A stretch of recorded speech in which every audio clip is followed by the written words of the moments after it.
ভাই বেঁচে যে আছি এটাই অনেক। সকালে ঘুম থেকে উঠে টুথপেস্ট দিয়ে দাঁত ব্রাশ করবেন, তাতেও নাকি কিছু কেমিক্যালের কারণে ক্যান্সারের ঝুঁকি থাকতে পারে।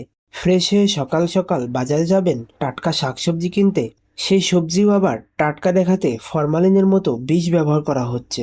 আবার আপনি সবজি বাদ দিয়ে যদি আপেল শশা খেতে চান, তাতেও তো চকচকে দেখানোর জন্য মোম ব্যবহার করা হচ্ছে। এসব শুনে ভাবছেন কলা খাবেন, তাতেও তো দ্রুত পাকানোর জন্য ক্যালসিয়াম কার্বাইড ব্যবহার করা হয়ে থাকে, যার কারণে আমাদের লিভারের ঝুঁকি থাকে। এসব বাদ দিয়ে জাতীয় ফল কাঁঠাল খাওয়ার চিন্তা করছেন ভাই, তাতেও দ্রুত পাকানোর জন্য ক্যালসিয়াম কার্বাইড ব্যবহার করা হয়। এসব কথা শুনে ভাবছেন সবজি কম খেয়ে মাছ মাংস বেশি খাবেন। দাঁড়ান ভাই, এখানেও সমস্যা আছে। মাছ টাটকা দেখাতে ফরমালিন, বোরিক পাউডার, অ্যামোনিয়া ব্যবহার করা হয়। তাতে কি ক্ষতি হয় জানেন?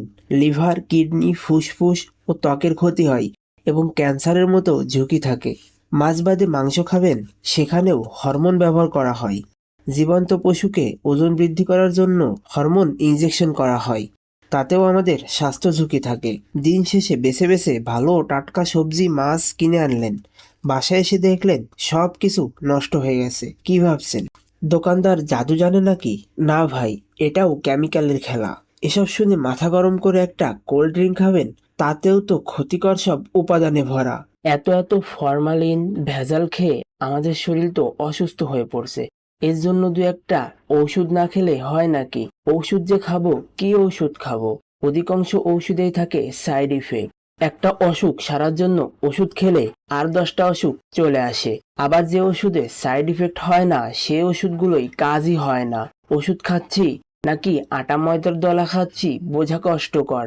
এখন অবস্থাটা এমন হয়ে গেছে, ভেজালের ভিতরে আবার ভেজাল, তার ভিতরে আরো ভেজাল।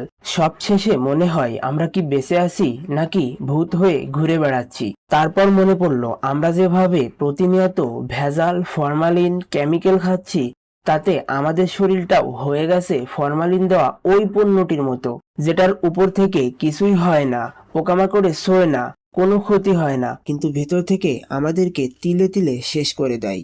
এত কিছুর পরও যারা হালালভাবে ব্যবসা করেন, সঠিক পণ্য মানুষকে দেন, তাদেরকে মন থেকে স্যালুট জানানোই যায়।